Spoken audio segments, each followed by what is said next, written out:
Hmm? Kung naka-subscribe man ka sa akong account. Nabag-o. Wala man. Wala ba?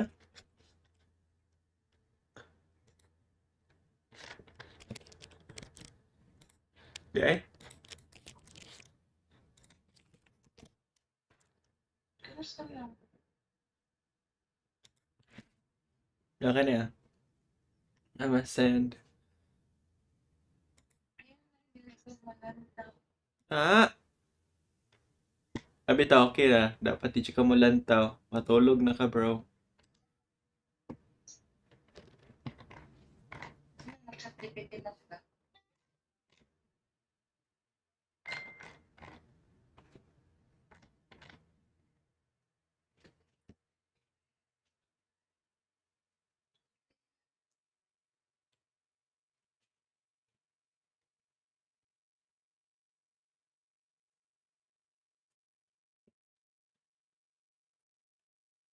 Hindi ka makakita sa kung yung mga messages pa, babe.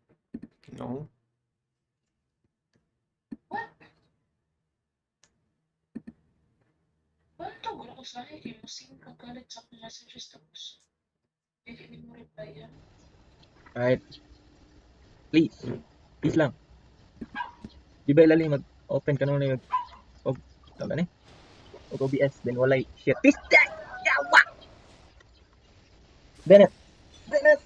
Bennett. Ay, histi nga ako sa mana. Uy bro, thanks bro. Isa ka bro.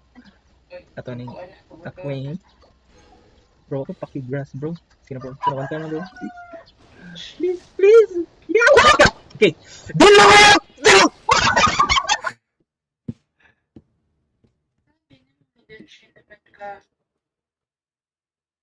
Ha? Sabi, ano gaganshi naman ka? Uy, yan, kabalo ka. Ah, naglantaw na ka sa kong stream? Ako man to sa una. 4 years ago. Alam ako, ikaw na to. Kita na pa. Kita kanin ng mga videos na, no? Ingan ba ako naka-subscribe na ka?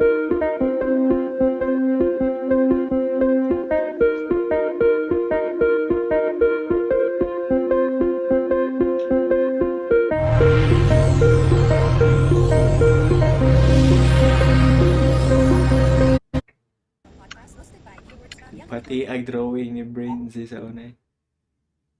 Sayang. Nakakita ka notifications pa, babe? Ha? Notifications? Sa notifications. Sa YouTube. I think. Hindi ka tingnan pag notifications. Ikaw ni, bebe?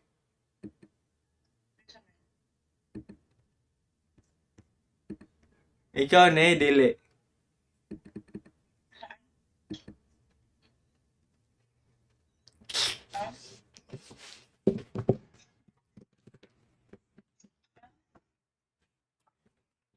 Ikaw ni?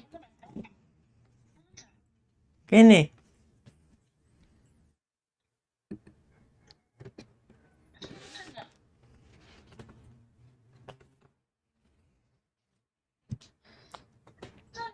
I'm just a girl. Isa man na. Ganun ako kabantay. Isa man na. Isa man na. Abya. Okay, let's go. Let's go work out.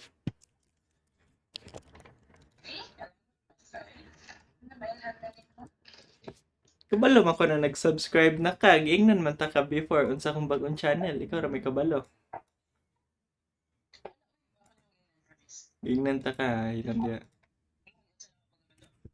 Unsa?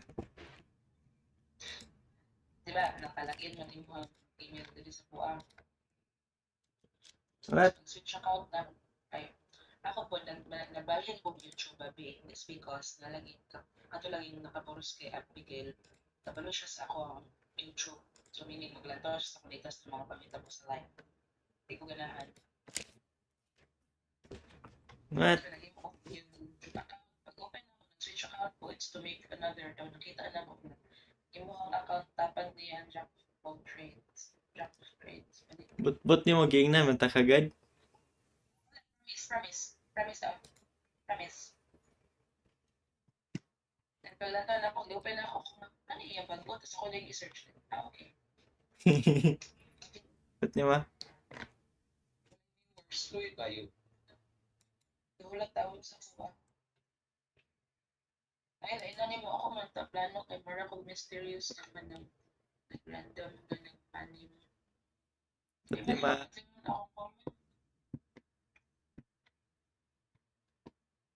Hindi man mapansin na akong comment sa akong man ako pag-success ako pala.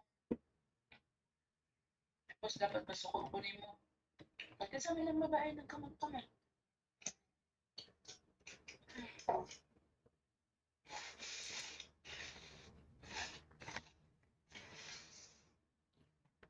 Bloods and Zaya whilst learning to code in Python? Go to boot.dev. We've no.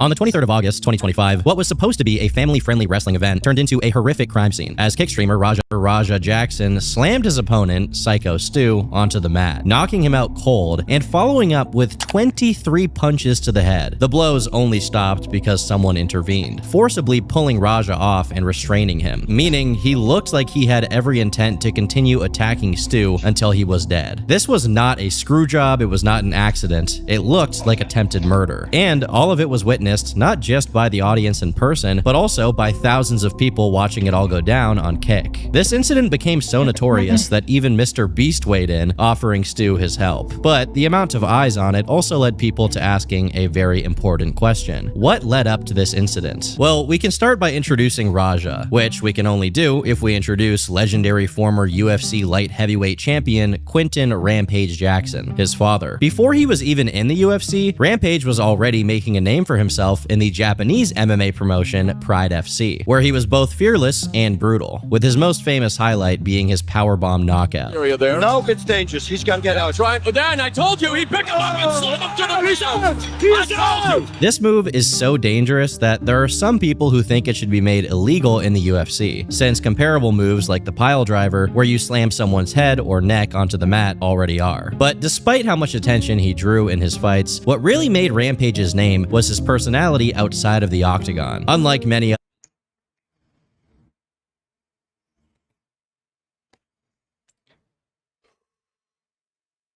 My heart, bro.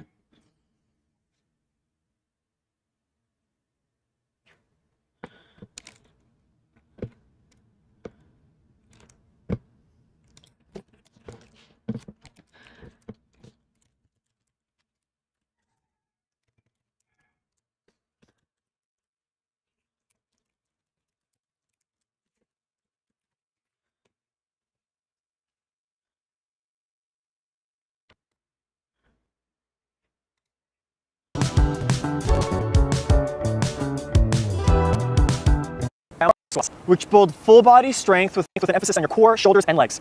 Stand upright with your feet slightly wider than shoulder width apart, hands cupping a dumbbell comfortably in front of your chest, keeping your head up and shoulders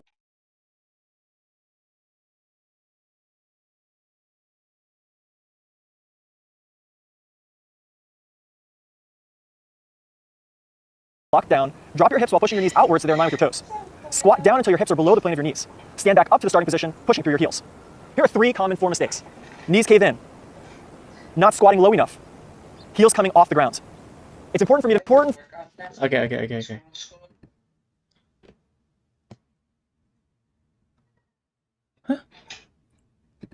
other MMA fighters who didn't have an interesting Research personality or didn't even speak English, Rampage became one of the earliest UFC-adjacent celebrities for just how funny he was. Prime or not against the big silverback gorilla does the job. Let's see if he in fact agrees with me. Is he there? What's up, Quinton? How are you? I was doing good till you just called me a silverback gorilla. And then I'm gonna get drunk as hell. I'm gonna be like stumbling. I'm taking my shirt off. I ain't been this ripped in a long time. I'm taking.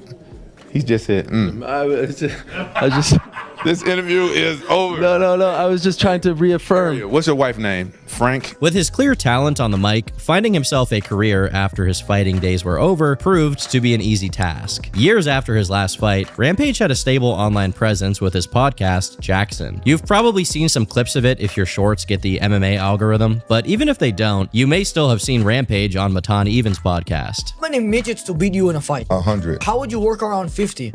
I'd be doing knees to the face all my. Oh, they just won't even reach your face? Front kicks and knees. What if one of them was in a wheelchair and he had mental problems? How much I'm getting paid? For 4,000. No, I wouldn't even do it. With his popularity soaring due to his presence on YouTube, Rampage then expanded his operations to Kick, where he found even more success. Ben Art just tipped $1. Hey, Daddy Rampage, let me get that BBC. Rampage looks like he sold 6 Toyotas today. Rampage, don't listen to the hate. You're an inspiration.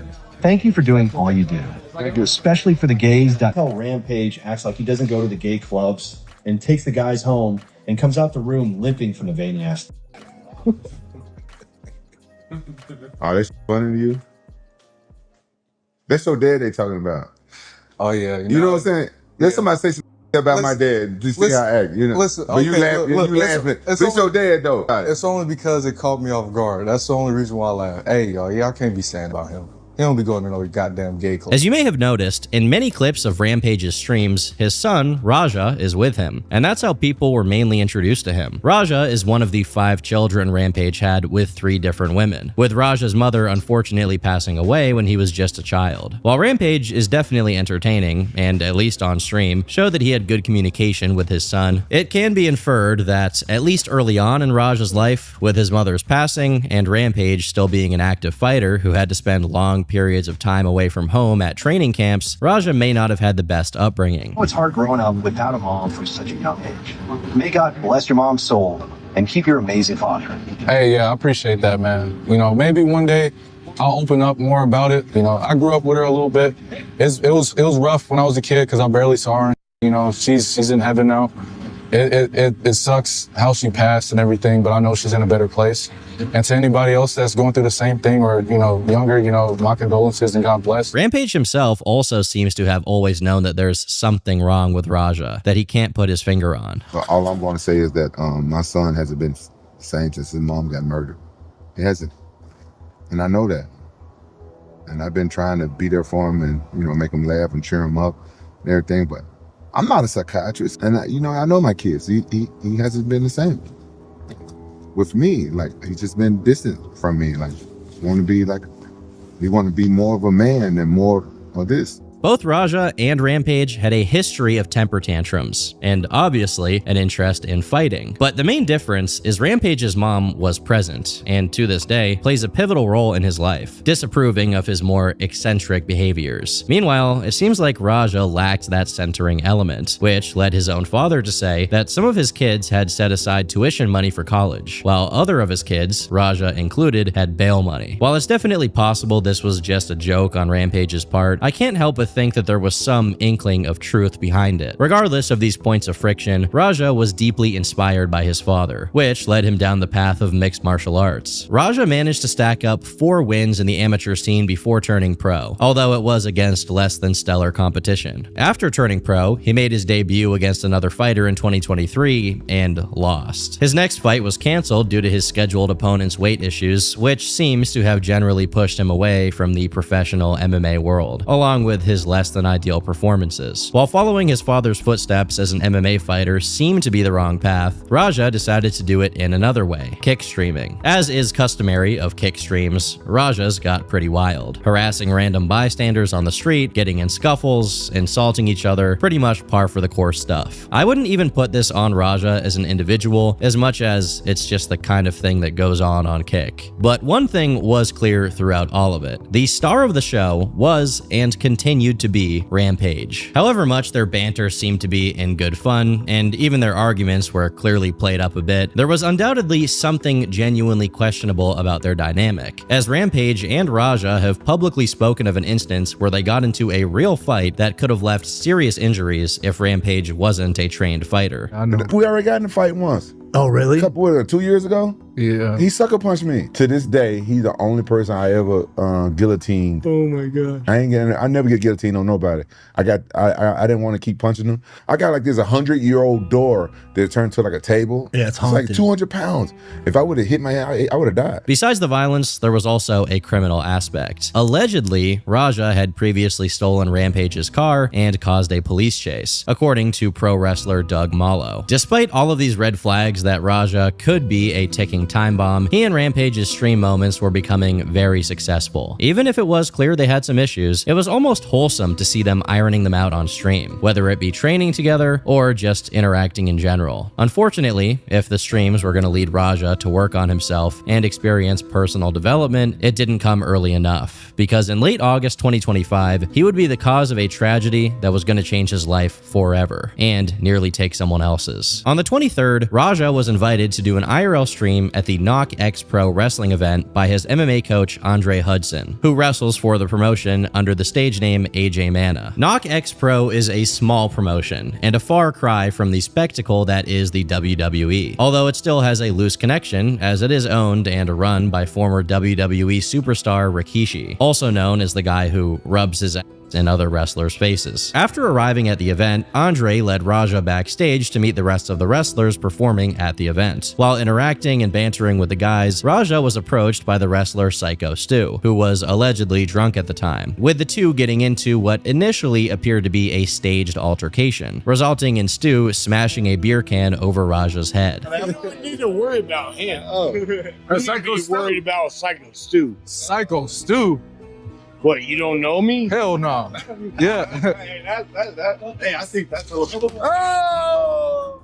Oh, you don't... Based on the footage alone, it seems like Stu was engaged in an unprovoked assault towards Raja, although it becomes clear after analyzing the footage that it was simply a misunderstanding. Firstly, it's been theorized by various online comments, as well as other former wrestlers, that the can is in fact a prop, something designed specifically for wrestling that causes very little pain to the receiver. This is backed up by the vapor that leaves the can when it collides with Raja's head. Later on in the stream, however, Raja claimed that the beer can was real, which has led to further speculation. Regardless, Raja did have a right to be angry, given this could be argued as battery, even if it didn't really do any damage to him. He didn't know Stu beforehand, and Stu was the one to initiate the altercation, so Raja reacted by getting in his face. But it's at this point that Stu asked Raja if he's going to sell it. This terminology may seem weird to those of you who are totally unfamiliar with pro wrestling, but Stu is essentially asking Raja if he's going to play into the kayfabe, a wrestling storyline where he would pretend the attack was serious and vicious. This is because Stu presumed that Raja was also a pro wrestler, and that cracking a prop can on his head was fair play. When Stu discovered who Raja was, and that he wasn't in the business, he reached his arm out to him to apologize. And although Raja initially refused, he did calm down once fellow wrestlers explained the situation to him. Afterwards, Psycho Stu approached him again and apologized, saying he was just trying to set up a storyline for the event, and this time the two actually shook hands as Raja accepted his apology. Well, at least he acted as if he had forgiven Stu at that moment, because hours later, he'd exact his revenge in a criminally violent fashion. Despite the situation appearing to be resolved, while leading Raja to ringside, his coach, Andre, continued to express his disapproval of what Stu did, basically pushing Raja to stay mad at him. So far, this is inconsequential, but it crosses the line when this guy actively tells Raja to give him his receipt when he jumps in on Stu's match. And if anyone has a problem with it, he'd also jump in. So when you run in on his and give him his receipt, remember what a receipt is. Give him that receipt, both tag this. Depending on how you interpret this sounds a lot like instigating a crime, as actual violence is not supposed to take place at all during a wrestling match like this, let alone a premeditated brawl with multiple people jumping in. Now, this behavior from Andre was later on explained by Doug, who claimed that Andre is a notorious bully within the wrestling promotion, with Andre and Stu actually having a history of beef. If Doug is to be believed, Stu and Andre worked at the same ranch, although after not pulling his weight and complaining constantly, Andre was fired, potentially causing a rift between the two. It has been theorized by a few involved with the situation that this history is what encouraged Andre to give Raja these instructions. Although, even if Andre intended on some kind of real fight breaking out, I doubt that he wanted Raja to do what he did. Despite this odd exchange, it didn't seem like Raja was out of his mind about it, and was only intent in a stiff shot. That pissed me off, bro. It didn't even hurt. It just pissed me off. Am I really gonna fight him? Yeah, I'm gonna punch his for real. Then I'll forgive him at that. I know. I ain't gonna up too bad. Like I said, I don't believe in bullying, but I don't believe in me getting disrespected too. But it's also at this point that we start seeing that the chat was getting under his skin, and Raja had no defense mechanism against it. Basically, over the course of the hours prior to the event, Raja was getting rage baited by people watching his stream, and this time, his dad wasn't there to talk some sense into him. The first notable instance was when Raja claimed that he has always wanted to hurt a professional wrestler. It's always been my dream to up a pro wrestler for real. So I get it today. And then he made an offer to chat. He would knock Stu out cold for 50 gifted subs. I ain't really sub farming, but 50 subs, knock him out. 50 subs. This kept going and escalating until around 10 minutes. Bro. Pretty sure I know what that means. It's a T shape. It could be 90 degrees.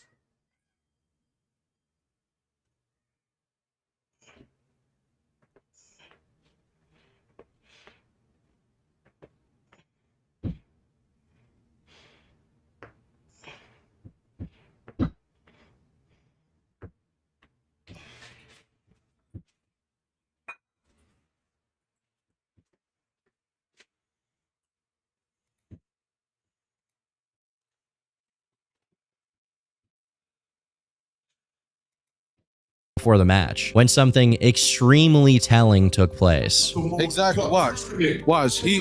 My dad can't never call me a straight up.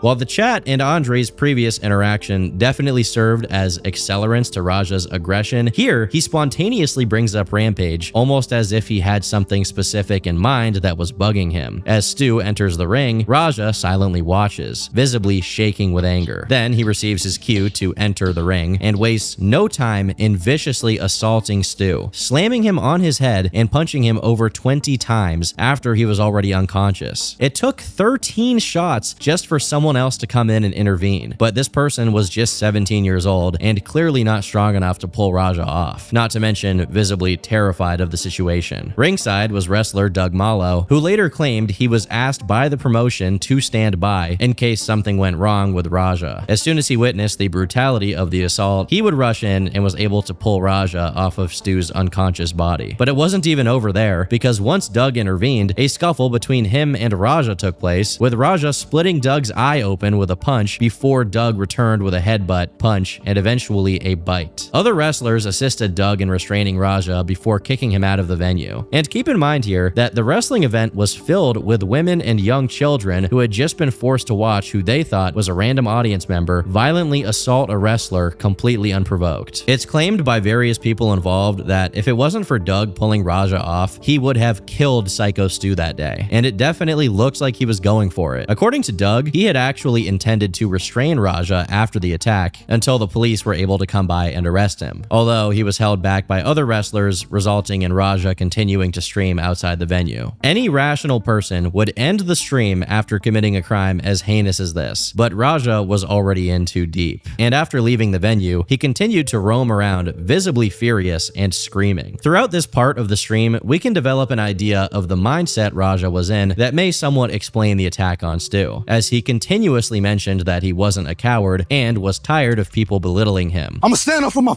self because I'm tired of everybody playing with me, bro. It was clear that the chat had heavily affected his emotional state as he continued to stare at his phone, reading it after the assault. Once again, he got confronted by another wrestler outside the venue, with Raja flying off the handle once again, threatening to fight and essentially do the same thing to this other guy. Come on, man. We're leaving, man. We're walking away, bro. Let's not take it serious. Let's go. Come on, Roger. Let's go.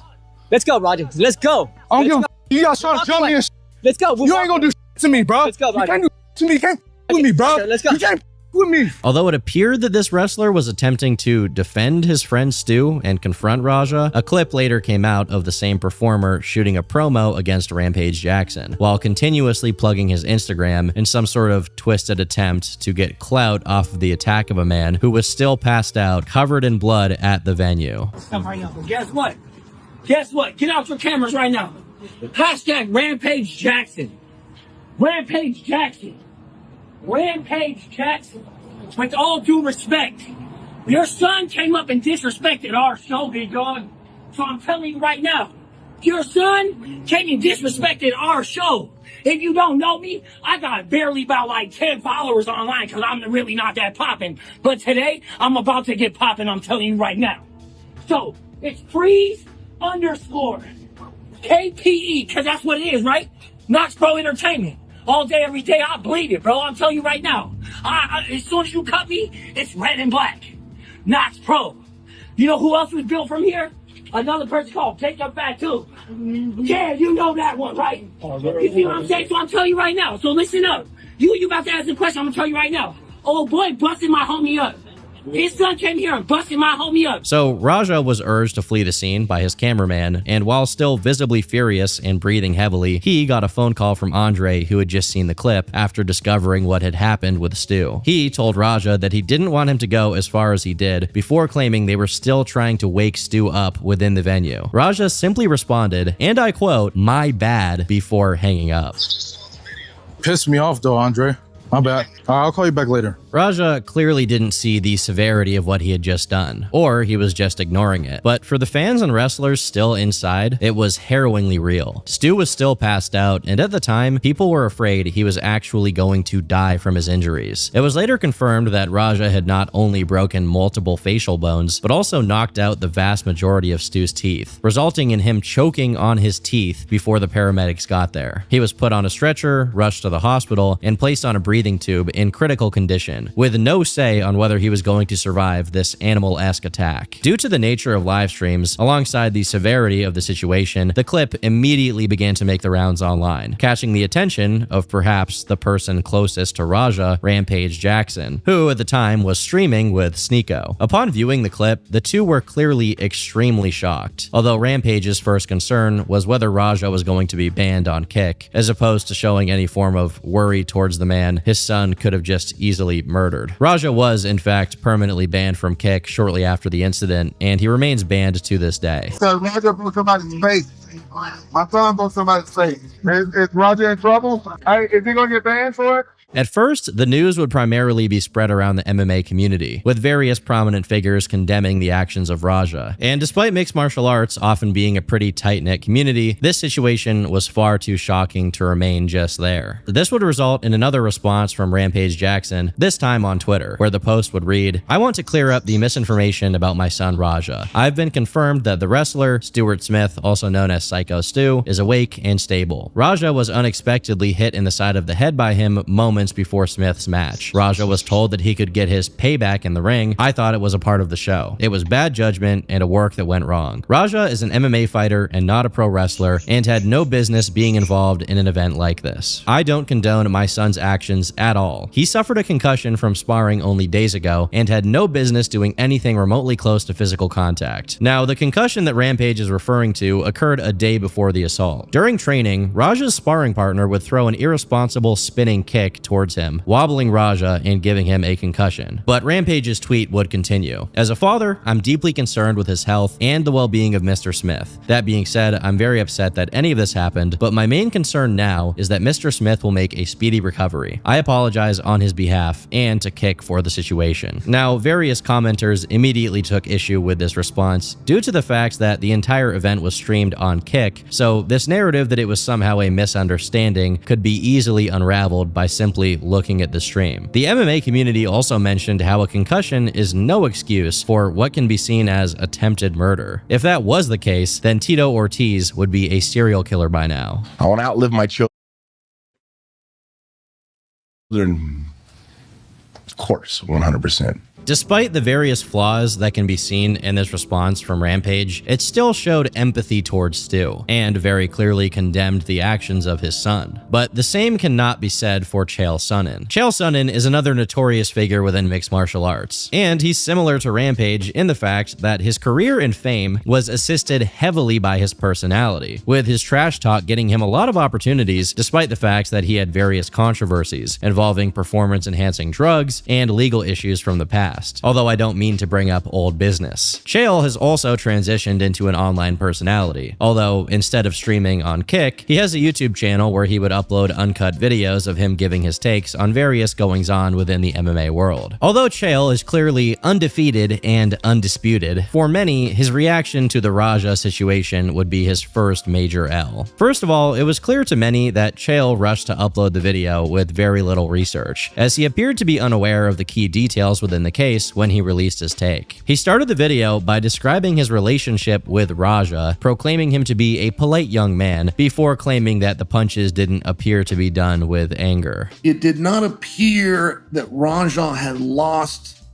his temper. This take can easily be disproved by watching Raja's behavior after the assault. Chael then went on to explain that the beer can used by Stu was real, which is something that had been questioned and debunked by various MMA and wrestling journalists by this point. Although these takes are already baffling to anybody who had already watched the stream, it only got worse from this point onwards. Chael theorized that the reason Raja hadn't been arrested at the time of the video is due to the fact that it occurred in the wrestling ring, and presented the opinion that Psycho Stu has the ability to tell the police that the entire thing was fabricated for the wrestling angle. These opinions presented by Chael immediately resulted in backlash from the larger MMA community, with some even theorizing that Chael is subtly pushing Stu to tell the police it was fake, as he claims that his wrestling career would be ruined if he were to prosecute Raja. Keep in mind that this video was uploaded hours after the assault, at which point Stu was still unable to walk. 2 days later, Chael responded to the overwhelming negative attention he was receiving, although instead of apologizing and perhaps attempting to take back a position that the vast majority of people online thought was idiotic, he doubled down, presenting an even stranger comparison. He claimed that arresting Raja Jackson for the assault on Psycho Stu would be like arresting Al Pacino for the crimes in Scarface. I personally am not going to even attempt to try to make sense of that, but feel free to form your own opinion on what that even means. In terms of content creators, Chael seemed to be the only major one actively attempting to defend Raja, although in terms of audience response, it seemed to be split down the middle. A huge section of Twitter obviously condemned Raja for the obvious crime committed on camera, while others claimed that Raja was justified due to the can incident captured earlier. There were even some people suggesting that the entire thing was staged in order to give more attention to Kick and Raja himself, but I don't think I even need to explain to you why that idea is so stupid. Other MMA fighters also chimed in, including the notorious former UFC middleweight champion Sean Strickland, who as of late has been known as more of a Twitter warrior than an active UFC fighter, especially now that he's been suspended for attacking the opponent of a fighter he was coaching after the fight had finished. On the Raja situation, he commented saying this: "Jackson's kid shouldn't go to jail. Prison should always be a last resort. I was arrested at 19 years old for 2 felonies. I would have spent 5 to 6 years in prison if the DA had its way. After 6 years in a cell, coming out with nothing, being indoctrinated with gangs and violence, I guarantee I would have killed someone. Instead, I pled and took 100 days jail or work release, a ton of anger management, and a decent amount of victim restitution. Luckily, a lawyer took my case for free because I didn't have $1 to my name. Bottom line is, it's not about the person in prison, it's about who they become when they're out of prison. And I believe if I wasn't offered that deal, I would be dead today, and more than likely it would have resulted in someone else's death as well. My 2 cents, rehabilitation over prison always." Now, Sean Strickland's position on this situation remains pretty unique, as his backstory is full of violence and hardship before he was able to find a release through fighting. Despite this, many online still disagreed and felt that Raja deserved jail time for what he tried to and nearly managed to do to Psycho Stu. Within a day or 2 of the incident having gone down, the situation had grown much larger than wrestling and MMA, with major online personalities like Moist Critical, Asmongold, and even Mr. Beast pitching in, offering 10 grand to Psycho Stu's recovery GoFundMe a few days later. The sentiment from many was that Raja will continue to be a danger to society if he is not put behind bars, and at this point in time, no arrest had been made, and he was still roaming free. Although it was confirmed by TMZ that the Los Angeles Police Department had launched an official investigation. Outside of all the speculation and clip analysis that was being done by online sleuths and influencers, one response around this time seemed to outdo all of the others in terms of giving some real context to the situation, as well as the current state of Psycho Stu. Doug Malo, the wrestler that pulled Raja off of Stu, appeared on a podcast and gave his side of the story. He claimed that there was speculation backstage.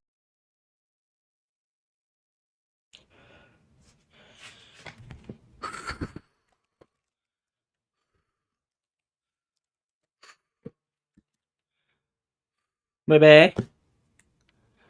Hello? Nag-cellphone man na. Nga nag-cellphone man na. Pabuyag jud oh. No, ano si ChatGPT, gikan daw ko lang iti-check. Hinahinay lang daw ko sit down sa daw ko for like 30 minutes tapos ay ako mag-sit down. So ayaw pag Facebook. Kung i-chat pod nimo si ChatGPT ingon siya dili ka dapat maglantaw og blue screen 30 minutes before your sleep. Ayun sa siya, at least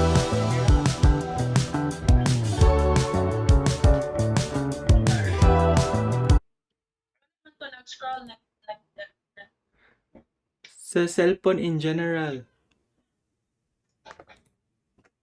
So most people don't know this, but the single largest muscle group on your upper body by volume is not your chest. It's fully upright torso throughout the exercise. This actually shifts the line of pull a bit more toward the front delts, which are not the target during this movement, of course, and already get plenty of stimulation during all of your chest and shoulder presses. So to maximize the involvement of the side delt specifically, you want to lean forward slightly at roughly a 70-degree angle. And a great way to do this, my personal favorite free weight lateral raise variation, is to perform the exercise while leaning forward against a high incline bench, since that'll help to lock your torso in place and maintain out to your side. Now this one might seem a top of the rep, your hands end up higher than your elbows. This usually happens when you try to heave up a weight that's too heavy, and by implementing more of that external rotation component, you're going to be shifting the stress away from the side delts and more onto the rotator cuff. Instead, you want to keep your hands and elbows in line with each other at all times as you raise the weights up. Keep in mind that lateral raises are not some kind of heavy power exercise. No one's ever going to come up to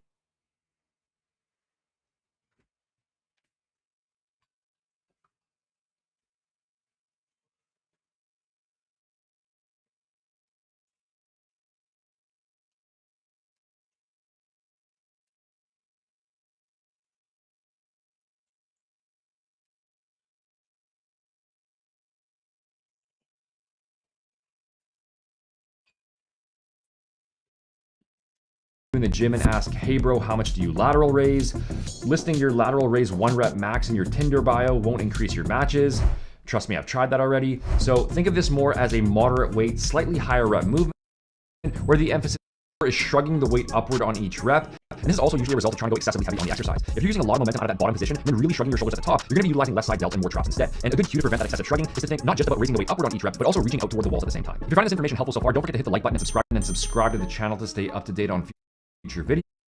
Move your traps from the exercise. You don't want to be doing that aggressive up and down shrugging motion, but you also shouldn't be locking your shoulders down either and trying to completely remove your traps altogether, since the humerus and the scapula work together in a coordinated fashion to perform this movement. When you prevent the scapula from moving naturally by rotating upwards, you actually end up with less stability at the shoulder joint and less force being produced by the side delts. The goal during a lateral raise is not zero traps. The goal is to maximize the net amount of tension on the side delts, period. And when you actively try to cut the traps completely out of the movement, it actually does the opposite of what you were aiming for. Mistake number 6 is rotating your hands so that your pinkies are facing upward. This is a pretty common lateral raise tip you might have heard, but all this really does is put your shoulder joint into a more compromised position that increases the risk for injury. Not in one workout or 1 month or maybe even 1 year, but over time due to that accumulated stress is neglecting the lengthened position. In other words, only performing lateral raise variations that maximize tension on the side delts where the fibers are in a medium to shortened position, which is what you're doing with a standard dumbbell lateral raise, since there's little to no tension on the side delts in the lower portion of the range when the fibers are a bit more lengthened, followed by a large amount of tension up towards the top. Now, exactly how much of a difference this will actually make over the long term, I can't say, but for 100% optimal results, to make sure you're not leaving any gains on the table, it probably makes sense to incorporate a more lengthened position lateral raise at some point in your training. If you're using dumbbells, then this can be done by performing a leaning lateral raise variation, which reverses the resistance profile to make it harder at the bottom and then easier at the top. Or if you're using a cable, then you can set it around waist height, which will accomplish the same thing. If you want some more help getting your overall fitness program onto the right track, whether your goal is to gain muscle, lose fat, or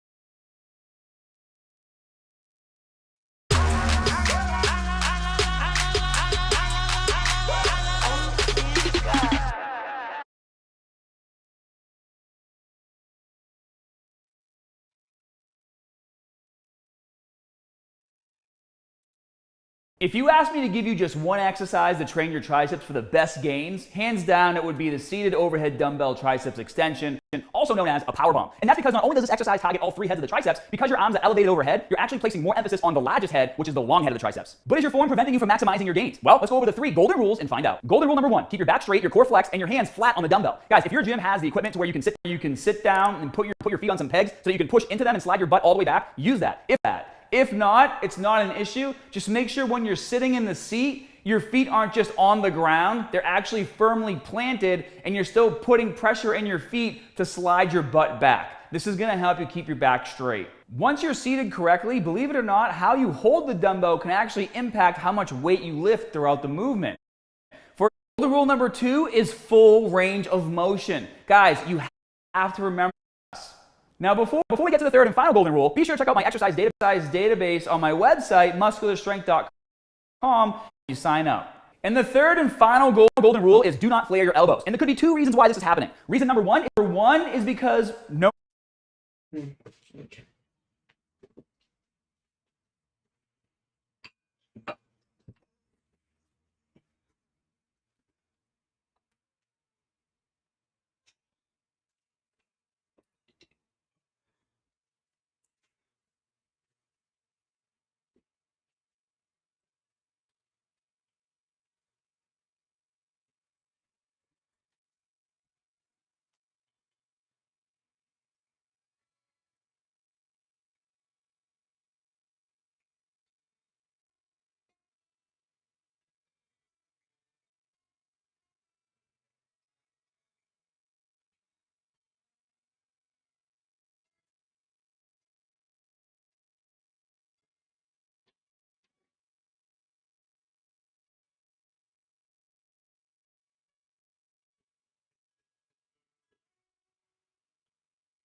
Okay.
I didn't miss that. I'm gonna lie, I missed that.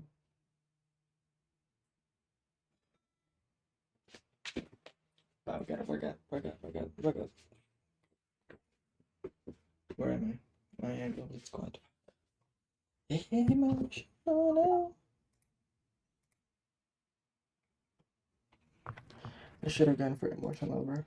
Stage that the spot involving Raja and Stu may be unsafe, which led the organizers to put him ringside, as he was one of the few wrestlers on the card with real MMA training, so he could restrain Raja. He was also one of the few people who publicly noted that part of the blame for the incident was Andre, who outright told Raja that he would back him up in case he did something to Stu, and was willing to fight other people on his behalf. Regardless of if he intended for the incident to be less severe, there seemed to be an intent of some kind of incident, which automatically endangers not only Stu, but also everyone else taking part in the event. It's one thing to do something impulsive in the heat of the moment, but to premeditate a brawl of any kind suggests a kind of malice that just doesn't belong in a contact sport like pro wrestling. Now, speaking of the event itself, according to various group chat screenshots, it appeared the promotion was trying to stop any wrestlers training at the school to discuss the events with the police, and instead only letting select few higher-ups cooperate with law enforcement. It's been suspected that this is due to the potential liability and involvement in the legal case that could be levied towards people within the school. Not only could Andre be involved due to his perceived encouragement towards the attack, but the school itself could be involved for allowing somebody with zero wrestling training to enter the ring to dangerous consequences. By all accounts, Knock X Pro were experiencing real backlash for the situation, as all connections to the WWE had been removed from their social media by this point. Amongst all of the negatives, there was one positive to come out of this podcast. Doug confirmed that Psycho Stu was awake, although he had no memory of the situation. His struggles didn't end there, as he also had a hard time walking and had just been taken off of a breathing tube the morning the podcast was recorded. Due to the footage that captures Andre's involvement in encouraging the attack and Doug bringing attention to it,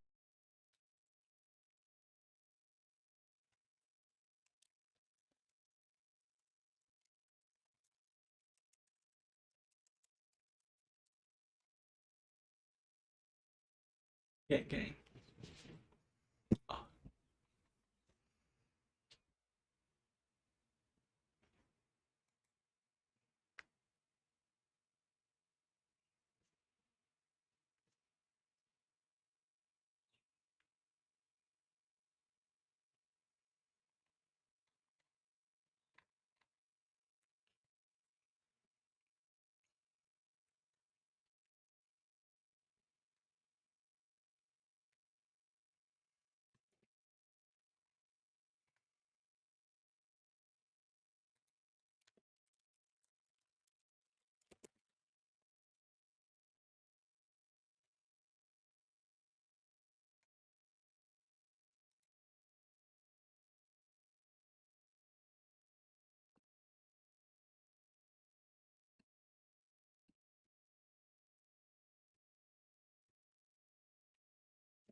His candle making, bro.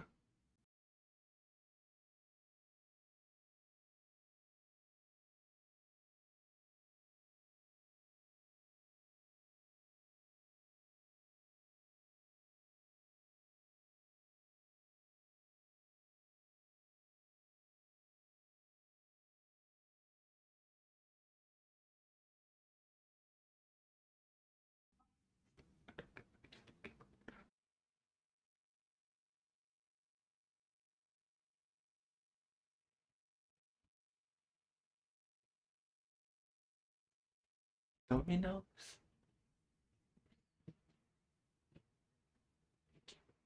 Astronomy. Okay.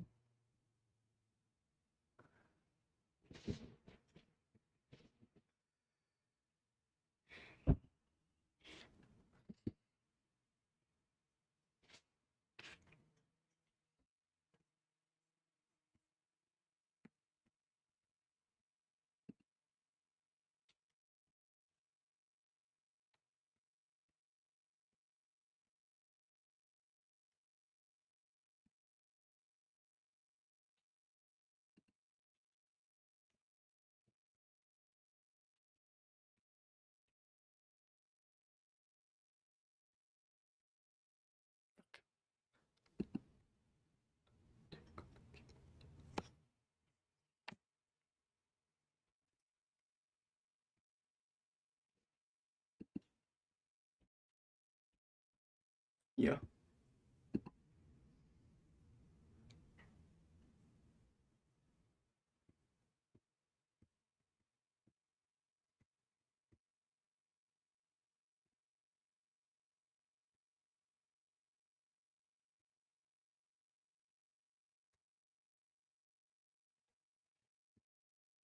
Mm-hmm. What the fuck am I doing? I have no idea. Just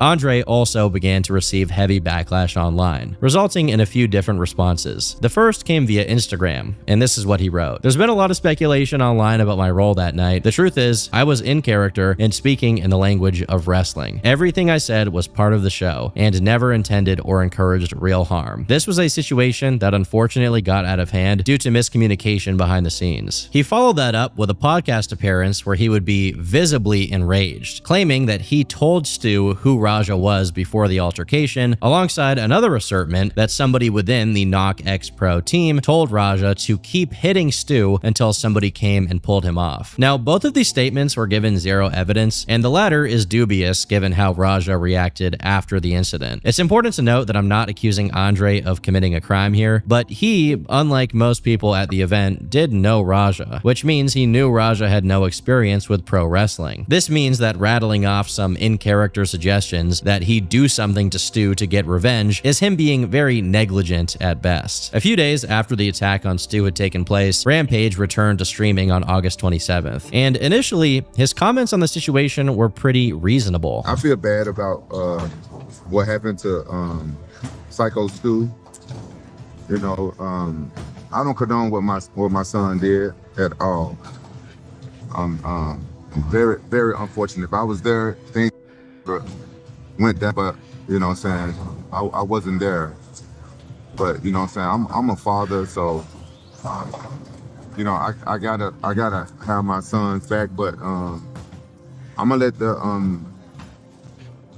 let justice, you know, play out, take its course. However, Rampage then decided to call out the YouTuber MMA Guru, calling him racist for suggesting that Raja is an animal that belongs in a cage. But people like MMA Guru, you know what I'm saying, that guy is supposed to be some kind of journalist, and his racism came out. His racism showing. Regardless of your opinion towards what Rampage had said in this specific stream, the responses and occurrences within the following days were not the ideal way to deal with a tragedy like what had happened, to say the least. Occasionally, he'd get in confrontational situations with fans who even brought it up, with a particularly awkward thing happening when he was on Neon's stream, when Neon called another streamer known as Top 5, who immediately mentioned Raja's name and said he'd knock out either Raja or Rampage. Raja at the time had still not been arrested and was actually actually still booked to become a wrestler for Danger Danger Pro, a promotion that looked like it was trying to bank off of the controversy, although they later backed out of the idea and dispelled their hiring of Raja as just a rumor. There was one positive, however. On the 31st of August, it was announced on his Facebook page that Psycho Stu had been officially discharged from the hospital, and he seemed to be in good spirits. Despite the good news, the responses to the situation only became stranger, as Rampage posted a second statement on his Instagram that did nothing but pour fuel on the already raging fire. Due to his message relating a lot of unrelated yapping, I'm just going to cover the important segments. I'm sick of being quiet and letting these low IQ people fall for clickbait. Yes, my son took things too far, and I'm pissed at him. If Psycho Stu wasn't drunk, he wouldn't have hit my son over the head with a real beer can. Then Knox wouldn't have felt like they had to make things right by letting Raja get him back. If my son would have just went to the police when the beer can incident happened, then this whole event could have gotten shut down and he could have sued. Once again, even if other people do hold some degree of culpability, at this point, the only place this should be getting argued about is in court. And regardless of any strange circumstances, the one person who is solely responsible for what Raja did is Raja. He's not a teenager, he's an adult who should be held accountable for his actions. Not by YouTubers, okay, not by Twitter, by the police. The quote continues, "Now, my family are getting racist threats because of all the misinformation being posted, so content creators can get paid from viewers. People actually think my son just snuck in a ring in front of a live audience and picked Stu up without permission to be there. Get smart, people, it was staged." But Raja took it too far. He only shook his hand and accepted Stu's drunken apology because they said he could get in the storyline. He was told he could hurt him. I have witnesses that say this isn't the first time that Stu has done some drunk stuff backstage to a fan. Now we have the backstory that my son attacked an innocent military vet with PTSD. In fact, Psycho Stu is a military veteran with PTSD, but oddly enough, Rampage doesn't consider this as a sufficient excuse for Stu assuming that Raja, who was backstage in a wrestling event, was a wrestler. On the other hand, there are excuses out the wazoo for Raja. He missed his mom. He got rocked the day before. His chat egged him on. Andre said it would be okay. He got hit with a prop can, and the list goes on and on. I can only imagine if Raja was the one with PTSD, he'd probably be allowed to go for a round 2 with Stu at the hospital. Lastly, Rampage has also alleged multiple times that Stu had pulled that kind of stunt on other people before, also while drunk. But there's no evidence of this, nor is there any specific witness to this behavior. According to Doug Malo, Stu has never had an altercation with anyone backstage. So I have no idea where he's even getting this. I guess it could be true, but we have no idea. Rampage then goes on to say, "My son should face the consequences for going too far. He knows better, but Stu is lucky I wasn't there when he hit my son over the head with a beer can the day after he got a concussion from sparring. Play stupid games, win stupid prizes. Let's all learn a lesson. Keep your damn hands to yourself." I should note that in the same video of Raja getting hit with a kick in sparring, he can be seen continuing to spar against the same guy, which does make it look like that concussion either wasn't that big of a deal or it just wasn't a problem until after the fighting. Regardless, play stupid games, win stupid prizes is an absolutely crazy thing to say when your son just attempted to murder a guy decades older than him over an altercation he had already apologized for. While his first reaction to the incident was pretty decent, apart from getting sidetracked by MMA Guru, which a lot of these guys seem to, Rampage was clearly losing sight of all reality by this point, as he tried to push the blame for what happened onto people besides his son. Over a week after what Raja did, Doug Malo appeared on another podcast theorizing that law enforcement were attempting to get all the evidence together before making the arrest. Now you guys may be wondering, what do they have to get together? Because it seems like all of the evidence they need is in one singular livestream VOD. And although that is true, many have suggested that the fact that it took place within a wrestling event where violence is staged for entertainment purposes could have muddied the waters for law enforcement. At this point, Stu was somewhat aware of the situation and what had caused his time in the hospital. Although due to the fact that he received a traumatic brain injury, he wasn't given the full information of the story and what had happened online. It's a dark fact that brain injuries of this nature can cause various issues ranging from CTE to PTSD, so immediately stressing Stu out with the full details, footage, and news that thousands of people on the internet were blaming him for the assault was not going to be helpful. This could explain the delay in legal action from the side of Psycho Stu. At the same time, Rampage went on the show of MMA journalist Ariel Helwani to give a better statement on everything that had been happening. During the interview, Rampage said he hadn't spoken to his son since the incident had happened because Raja had dishonored the Jackson name. Although this was easy to infer based on how much he had been streaming on Kick, It still felt weird to hear coming straight out of his mouth. Are you at all worried about his well-being?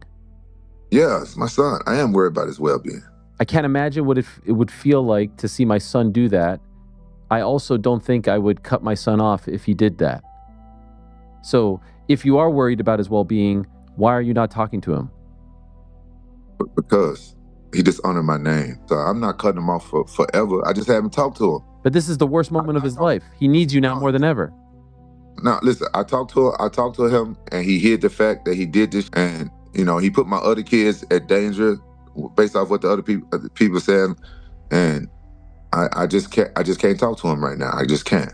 I'm not saying I'm never going to talk to him again. I just can't talk to him right now.